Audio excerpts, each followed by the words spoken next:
Bueno, lo prometido es deuda. Gracias a toda la gente que está escribiendo. Tenés ahí para mostrar todos los mensajes que hemos recibido con respecto a este tema, a la objeción de conciencia, a esta multa de la cual se habla. Hay muchísimas preguntas por parte de nuestros televidentes. Nosotros también tenemos preguntas para hacer y ya está Fernanda con eso. Exactamente, gracias y perdón porque no podemos leer todos los mensajes, pero vamos a tratar de hacerlo por lo menos de alguna forma. El diputado Jorge Ábalos Mariño del PLRA es uno de los proponentes de estas alternativas al servicio militar obligatorio y Fernanda ya está con él. Hola Fer, bienvenida. ¿Qué tal? ¿Cómo están, compañeros? Bien. Es así, ayer la Cámara de Diputados aprobó establecer ciertas limitantes, podemos decir, en cuanto a gestiones que vayan a realizar aquellos jóvenes que no tengan su carnet de objetor de conciencia y que no hayan realizado, por ejemplo, algún servicio civil. Van a tener problemas al momento de querer realizar, por ejemplo, trámites referentes a la obtención y renovación de pasaportes, accesos a becas emanadas del Estado paraguayo y concursos para el acceso a la función pública. Y estamos, como decían, con el diputado Jorge Ábalos Mariño. ¿Por qué plantean ustedes esta, algunos le llaman, diputado, muerte civil para los jóvenes? ¿Qué tal? Bueno, buen día. Voy a tratar de explicar del porqué de esta iniciativa parlamentaria. La Constitución Nacional establece el servicio militar obligatorio, o sea, eso, pero establece una excepción al servicio militar obligatorio que es la objeción de conciencia. Pero el objetor de conciencia está obligado a prestar un servicio civil. Eso es obligatorio, la Constitución obliga a esas dos. O prestar el servicio militar o prestar el servicio civil. Sí. La excusa de su no implementación en un principio fue la no reglamentación de la Constitución Nacional. Pasaron 18 años. En el 2010 se reglamentó el artículo constitucional. Y como ya había pasado tanto tiempo, en esa ley reglamentaria se estableció que el objetor de conciencia, a partir de esta ley, que ya haya hecho su objeción, pueda optar entre prestar el servicio civil o pagar una contribución. Y ¿que sería una especie de multa, podemos decir? En verdad que sí, o sea, cualquiera sea la nominación es un pago que tiene que ser de 5 jornales mínimos. ¿Cuánto es eso? Está por, creo que alrededor de los 400, un poco más. Y también le da la posibilidad a la ley a quien no esté en condiciones de pagar de gestionar una declaración de insolvencia. Entonces tiene las tres opciones: o prestar el servicio civil, o pagar la contribución, o declararse insolvente. Y eso está en la ley, eso está en la ley reglamentaria vigente. No es que ahora nosotros introducimos esas modificaciones, eso está, solo que nunca se cumplió. La multa ya estaba. Ya estaba, desde el 2010 que ya está la contribución, que es el término que utiliza la ley. Pero nunca se implementó ninguna de las cosas. Hoy día nada, o sea, tanto la Constitución como la ley reglamentaria es ley muerta, o sea, no se aplica. Entonces lo que nosotros pretendemos con esta modificación es que de alguna manera se cumpla tanto el precepto constitucional como la ley reglamentaria. Entonces, decimos que al momento de algunas gestiones, como que vos ya lo señalaste, a través de un sistema de intercambio de información del MITIC, o sea, que puede disponer de un servicio de información en línea. Entonces, el joven se va a gestionar su pasaporte, ahí se entra en un sistema que, reitero, a través que va a ser implementado por el MITIC. Entonces, ahí salta que el joven ni hizo su servicio militar obligatorio, ni prestó el servicio civil, ni pagó la contribución, ni tiene su declaración de insolvencia. Entonces se le dice al joven: vaya y traiga una constancia de que ha hecho alguno de estas exigencias de la ley y hacemos el trámite. Y para reiterar nomás, diputado, ¿qué trámites no va a poder hacer el joven que no tenga ninguna? El proyecto contempla la no renovación del pasaporte, no acceso a becas y también no acceso al concurso de funciones públicas, a la función pública, ¿verdad? Esas son las, o sea, en estos momentos, al recurrir a esta, o sea, como dije, al renovar su pasaporte o al participar de un concurso o a gestionar una beca, ahí ya va a saltar si él hizo o no una de estas condiciones que la ley establece, reitero, las condiciones que desde el 2010 la ley está estableciendo y que no se ha cumplido. Y si hay alguien, justo se fue la energía acá en este sector, pero le quiero añadir y le quiero poner ya el sistema de retorno aquí para que pueda escuchar el diputado Ábalos Mariño, para que tenga un poquito también ustedes la oportunidad, compañeros, de realizar algunas consultas respecto al tema. Escucho, sí. Exactamente, diputado. Antes que nada, buen día y gracias por recibirnos. Me parece que es muy interesante lo que vamos a proponer. Buen día, Marcelo. Sí. Buen día, señor. ¿Por qué reflota esto? ¿Cuál es el interés? Porque en un momento dado se había hablado de que prácticamente el país se está quedando sin soldados. ¿Es así, no? Es así. Hoy día prácticamente los jóvenes nadie presta el servicio militar obligatorio. Eso es así. Eso es así. Pero más que nada, por lo menos en mi caso, era que sea una ley que se cumpla. Entonces yo por eso me sumé al proyecto porque me pareció una iniciativa interesante.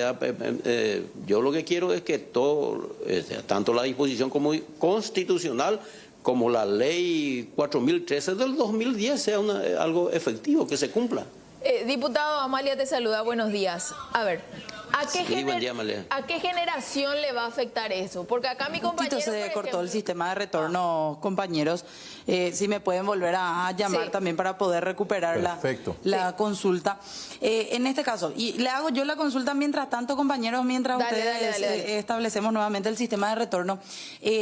¿Van a poder controlar, por ejemplo, quizás haya gente que sí haya hecho su servicio civil, pero no tiene ahora mismo la manera de demostrar? ¿Cómo van a hacer eso, diputado? Y justamente al que presta su servicio civil va a tener con qué demostrar que prestó. Yo no conozco caso de alguien que haya hecho el servicio civil. No, la disposición constitucional y legal nunca se dio cumplimiento. A ver. Nunca. Ahora volvemos a intentar, Amalia, acá te escucha nuevamente el diputado. A ver, diputado, ¿a qué generación le va a afectar? Por ejemplo, acá mi compañero tiene casi 40 años ya. Y por eso la propia ley del año 2010 establecía que todos aquellos que a esa fecha hayan formulado su objeción al 2010 puedan optar, a partir de esa ley reglamentaria, puedan optar entre prestar el servicio civil o pagar la contribución. Y lo que esta ley hace, o sea, se sigue manteniendo la misma, los mismos requisitos, los mismos condicionamientos. O sea, es para todo aquel que a esta fecha no ha prestado el servicio civil, entonces se le da la opción. Igualmente no importa el tiempo, ¿verdad?, de prestar el servicio o de pagar la contribución. ¿Y esa plata dónde va a ir a parar, diputado? Se habla de una especie de fondo común. ¿Qué van a hacer con ese dinero si es que hay gente que paga? En el proyecto nosotros establecimos que justamente al financiamiento de políticas públicas, la objeción de conciencia y a acciones sociales en el ámbito de la niñez y la adolescencia en situación de pobreza, dentro del presupuesto general del gasto de la nación, por supuesto, dentro del presupuesto de la Defensoría del Pueblo. Diputado, ustedes dicen, hoy por hoy hay jóvenes que ya no hacen el servicio militar. ¿Hay alguna estadística que diga, bueno, tantos hacen el servicio, el tema de la objeción de conciencia, o es nada más porque no se está pagando, no se está cumpliendo con estos tres requisitos que usted marca?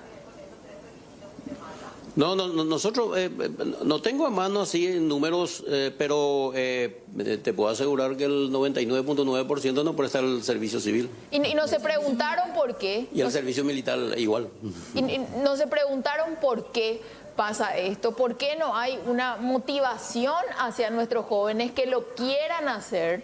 ¿No les parece que todas estas denuncias que hay también de tortura, porque no me pueden decir que es un mito porque estamos hablando de jóvenes que realmente están denunciando, sea algo que los aleje de esto y que es como que le tienen miedo y dicen, no, yo no voy a hacer. Y yo, de hecho, yo le digo, yo soy mamá de un varoncito de 5 años y no quiero que me diga el día de mañana quiero ser militar ante todo lo que estamos viendo y escuchando.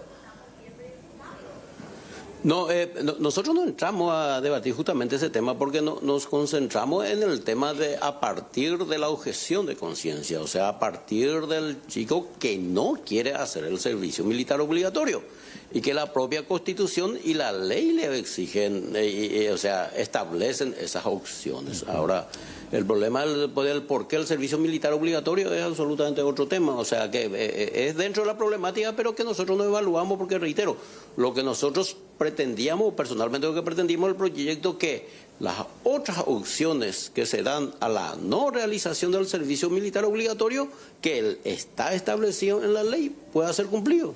Ahora, diputado, me parece a mí que nos estamos equivocando de camino cuando hablamos de la obligación. ¿Y por qué voy a esto? Porque acá la persona que no va al servicio militar obligatorio es tratada, y discúlpenme el término todos ustedes, es tratada de cagón, esa persona es tratada hasta incluso muchas veces de poco hombre, de cuñaí, pero tenemos que hablar, y creo que ustedes tienen que estar del lado también de aquellas familias que han sufrido hechos de público conocimiento, en donde la vida de los jóvenes corrieron riesgo y de hecho algunas veces terminaron en muerte. Y creo que se tiene que articular en una conversación con la gente de derechos humanos, con la gente del Ministerio de Defensa, con las fuerzas militares, para todos juntos buscar una alternativa de que el servicio militar obligatorio sea realmente una garantía para que el joven sea cuidado en su integridad y que a la vez pueda cumplir con esto que obliga también la Constitución, es decir, hay que buscar mecanismos para que la gente se sienta atraída a cumplir con el servicio de defender la patria y de honrar la bandera. No, eso coincido contigo, o sea, habría que justamente buscar esos incentivos, eso ya es una cuestión desde las Fuerzas Armadas para que los jóvenes puedan optar por prestar el servicio militar. Absolutamente, pero nosotros, o sea, lo que encaramos en este tema, porque esta ley se refiere a esto, esta ley es una ley que reglamenta la objeción de conciencia, por eso nosotros nos limitamos a partir de la objeción de conciencia, que cuáles son los pasos, cuáles son los que tiene que dar el joven una vez que opta por no cumplir el servicio militar obligatorio y por optar por hacer una objeción de conciencia. O sea, reitero, por eso nosotros nos centramos en este aspecto, porque la ley es una reglamentación, una ley que reglamenta la objeción de conciencia. A ver, la gente está preguntando, explotó sinceramente Sí, nuestro WhatsApp, diputado, dice, si Paraguay oficialmente le dice no a la guerra y que no va a participar de ningún conflicto bélico, ¿por qué sigue siendo obligatorio el servicio militar? Dice. Y bueno, eso es una cuestión constitucional, o sea, eso habría que revisar al tiempo de una reforma constitucional, ¿verdad? Hoy día sí. Ese es el texto constitucional, reitero, servicio militar obligatorio, pero se admite la excepción para los objetores de conciencia. Eso no es una cuestión que nosotros podamos debatir a nivel parlamentario porque es una cuestión constitucional. Entiendo. ¿En qué consiste el servicio social? Si nos puede ampliar un poco más. ¿Perdón? ¿En qué consiste el servicio social? ¿Qué tienen que hacer los jóvenes? ¿Ir al cuartel de bomberos, ir a limpiar hospitales? ¿En qué consiste? Sí, la propia ley reglamentaria establece o sea, alternativas así de instituciones de servicio público, inclusive ONG que se dedican a prestar servicios públicos. O sea, hay opciones. Pero hay un tiempo otra vez que tienen que cumplir. O sea, viste que la pasantía, por ejemplo, hoy por hoy te dicen 240 horas tenés que cumplir de pasantía en el colegio, por ejemplo, es así, ¿verdad? ¿Y es algo así también? Sí. Es así. Hay una ley hay una reglamentación ya a nivel de Defensoría del Pueblo, donde se establece de acuerdo a la modalidad de servicio público que se va a brindar, también la duración. En más, establece también que el que presta el servicio social debe percibir la misma remuneración que percibe alguien que presta el servicio militar obligatorio. Debe haber una remuneración también. Diputado, enséñenos, esta propuesta nace en ustedes, ahí en la Cámara Baja, ahora debe ir a senadores y por último al Ejecutivo, como cualquier otro proyecto. Sí, es así, o sea, eso tuvo iniciativa parlamentaria, reitero, me invitó a acompañar el colega Derly Maidana, yo leí, me pareció interesante impulsar que una disposición constitucional y legal pueda ser aplicable. La gente escribe y dice, hola, para mí solo quieren recaudar plata, y le voy a leer los mensajes de la gente. ¿Cómo te vas a ir al cuartel si estás estudiando y trabajando? No podés estudiar sin trabajar. ¿En qué tiempo te vas? Después dice, a ver, no reglamentario porque no quieren dar sueldo a los que prestan servicio. Dice, buen día, creo yo que el servicio militar debería ser a todos los motochorros, así cesaría la inseguridad. Dice, pregúntele al diputado si él cumplió con el servicio militar obligatorio. Yo me iría con 1000 gustos al cuartel. Sí, perdón, te contesto esto. Sí. Yo soy subteniente de artillería de reserva, hice mi CIMEFOR, pero te soy sincero, yo tengo un varón de 15 años, hijo varón de 15 años. Sí. Y ahora, si me dicen, yo le digo que haga su objeción y que preste el servicio civil. Sencillamente así por las situaciones que hoy día que se dan en las Fuerzas Armadas. Y que coincido contigo, debe ser objeto de amplio debate. Sí. Qué importante esto, diputado. Que debe ser un amplio debate para que se vuelva atractivo a los jóvenes. Es muy importante esto, perdón, Amalia, porque un legislador, una persona que puede dar opciones de leyes, está admitiendo de que hasta su propio hijo no lo enviaría por la situación que hoy se plantea en los cuarteles. Marce se está poniendo en el zapato de la gente. Vale, y es importante. Cosa que no suele pasar. Sale muy entrecortado. Sí, afortunadamente te estás poniendo en el zapato de la gente. Por eso que nosotros... No, por eso que nosotros nos estamos enfocando a la objeción de conciencia, no al servicio militar obligatorio, sino a la objeción de conciencia. No es cierto que ustedes quieren enviar gente al cuartel, jóvenes.